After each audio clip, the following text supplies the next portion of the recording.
NASA की एक report के मुताबिक जमीन पर हर साल 17,000 से ज्यादा एस्टेरॉयड गिरते हैं, लेकिन इनके गिरने का हमें पता नहीं चल पाता क्योंकि इनका साइज बहुत छोटा होता है। जब ये हमारी जमीन पर गिरते हैं तो जमीन के डेंस एटमॉस्फेयर की वजह से ये हवा में ही फटकर खत्म हो जाते हैं। असल में जमीन का एटमॉस्फेयर बहुत ज्यादा डेंस है। जब कोई चीज हला से जमीन पर गिरती है तो जमीन का एटमॉस्फेयर उसे रोकता है, जैसे इस वीडियो में आप देख सकते हैं। और जिस एस्टेरॉयड का साइज 100 फीट से छोटा हो वो हमारी जमीन के एटमॉस्फेयर में ही फटकर खत्म हो जाएगा। ऐसे एस्टेरॉयड जमीन पर गिरते रहते हैं और इन एस्टेरॉयड से साइंसदान को कोई खतरा नहीं, लेकिन जिन एस्टेरॉयड का साइज 100 फीट से ज्यादा होता है, अगर ऐसा कोई एस्टेरॉयड जमीन पर आए तो ये एटमॉस्फेयर में फटेगा नहीं बल्कि ये सीधा जमीन से टकरा जाएगा, जिससे कई एटम बॉम्ब से भी ज्यादा तबाही होगी। यानी 100 फीट से ज्यादा बड़े एस्टेरॉयड से हमारी जमीन को खतरा है। फिलहाल में ऐसे बहुत सारे एस्टेरॉयड घूम रहे हैं जो बहुत ज्यादा बड़े हैं। अगर कोई एस्टेरॉयड जमीन की तरफ आ रहा है तो साइंसदानों की स्टडी के मुताबिक कई ब्लास्ट और स्पेसक्राफ्ट की टक्कर से उसकी डायरेक्शन को चेंज किया जा सकता है। ऐसा तब पॉसिबल होगा जब कई माह पहले साइंसदानों को उस एस्टेरॉयड की एग्जैक्ट लोकेशन के बारे में पता चल सके। इसीलिए ऐसे एस्टेरॉयड्स को फाइंड करने के लिए एटलस टेलीस्कोप का इस्तेमाल किया जाता है। ये टेलीस्कोप साउथ अफ्रीका में मौजूद है। इस टेलीस्कोप के जरिए साइंसदान खला से जमीन के करीब आ रहे एस्टेरॉयड के साइज, उसकी करंट पोजीशन और इसकी डायरेक्शन के बारे में जान पाते हैं। इस टेलीस्कोप ने 7 अगस्त 2024 को एक एस्टेरॉयड देखा जो सीधा जमीन की तरफ आ रहा था, जिसे देखकर उनके होश उड़ गए। जब इसके साइज को स्टडी किया गया तो पता चला कि इसका साइज 11 मीटर यानी 36 फीट है, यानी इसका साइज 100 फीट से कम है। अगर ये सीधा जमीन के एटमॉस्फेयर में दाखिल हुआ तो ये जमीन से नहीं टकराएगा बल्कि एटमॉस्फेयर में ही फट जाएगा। लेकिन जब इसकी स्पीड और डायरेक्शन को स्टडी किया गया तो साइंसदानों ने कहा कि ये जमीन से टकराएगा नहीं बल्कि ये 29 सितंबर 2024 वाले दिन जमीन के ऑर्बिट में आ जाएगा। उस वक्त ये जमीन से 5 लाख किलोमीटर की दूरी पर मौजूद होगा। इतनी दूरी पर ये आसानी से जमीन की ग्रेविटी में आ जाएगा, जिसकी वजह से ये 1 माह और 27 दिनों तक जमीन को ऑर्बिट करता रहेगा। अभी जब हम रात को आसमान की तरफ देखते हैं तो हमें चांद सबसे बड़ा और रोशन दिखाई देता है, लेकिन 29 सितंबर को हमें एक नहीं बल्कि 2 चांद दिखाई देंगे। इस वक्त ये एस्टेरॉयड जमीन से 33 लाख किलोमीटर की दूरी पर मौजूद है और ये बहुत ज्यादा स्पीड के साथ जमीन की तरफ बढ़ रहा है। ऐसे एस्टेरॉयड कुछ टाइम के लिए जमीन के ऑर्बिट में आकर आरजी चांद की तरह उसके गिर्द ऑर्बिट करते हैं।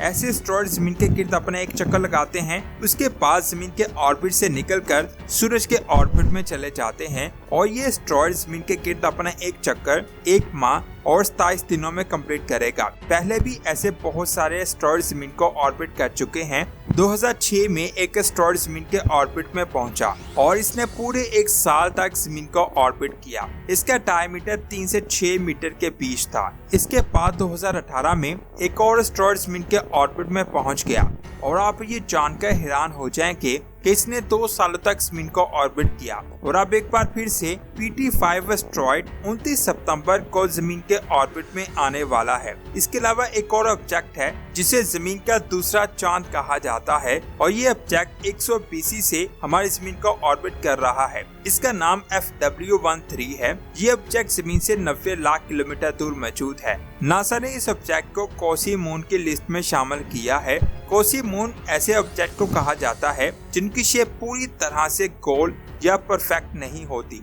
ये ऑब्जेक्ट चांद की कैटेगरी में तो आता है, लेकिन इसे पूरी तरह से चांद नहीं कहा जा सकता क्योंकि देखने में तो ऐसा लगता है कि ये सिर्फ और सिर्फ जमीन के गिर्द ही ऑर्बिट कर रहा है, लेकिन ये जमीन के साथ सूरज को भी ऑर्बिट करता है। साइंसदान के मुताबिक ये एस्टेरॉयड या तो एस्टेरॉयड बेल्ट से आया होगा या कुइपर बेल्ट से आया होगा। जब ये जमीन के करीब से गुजरा तो जमीन की ग्रेविटी ने इसे अपनी तरफ खींच लिया और ये जमीन की ग्रेविटी में लॉक हो गया, जिसकी वजह से ये जमीन के साथ साथ सूरज का भी ऑर्बिट करता है। ये साइज में इतना छोटा है कि इसे किसी भी टेलीस्कोप से नहीं देखा जा सकता और ये जमीन से इतना दूर है कि हम इसे नहीं देख सकते। हमारे चांद की ग्रेविटी है जिसका असर जमीन पर होता है, लेकिन इस एस्टेरॉयड का साइज बहुत छोटा है जिससे इसकी ग्रेविटी कम है और इसकी ग्रेविटी का असर जमीन पर नहीं होता। साइज में छोटा होने की वजह से ये जमीन की ग्रेविटी से निकलकर अपना ऑर्बिट चेंज कर सकता है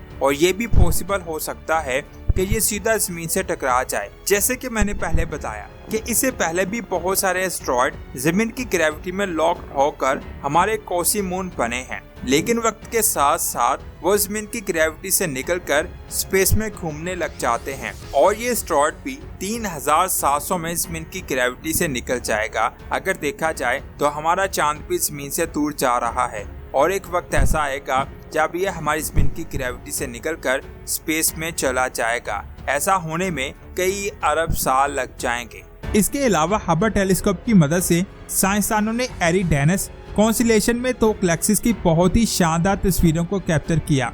ये दोनों गैलेक्सीज आपस में टकरा रही हैं और इनके किट स्टार्स का बहुत ही खूबसूरत और ग्लोइंग रिंग बना हुआ है। ये रिंग गैलेक्सीज के किट इनकी ग्रेविटेशनल फोर्स की वजह से जुड़ा हुआ है। इन गैलेक्सीज को साइंसदानों ने ARP मेटेओर 417-391 का नाम दिया है। ये हमारी जमीन से 670 लाइट ईयर दूर हैं, जो एरिडेनस कॉन्स्टेलेशन में मौजूद हैं।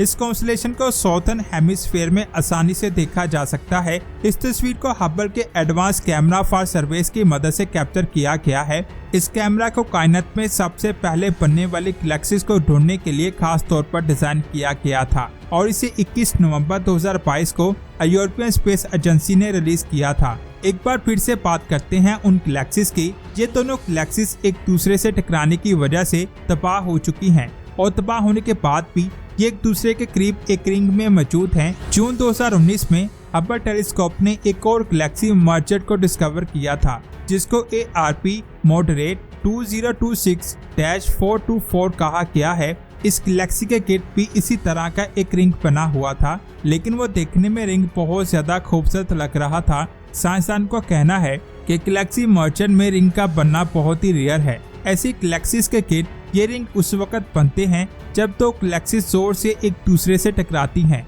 बजाय इसके कि उनकी ग्रेविटी उनको आहिस्ता आहिस्ता अपनी तरफ खींचे।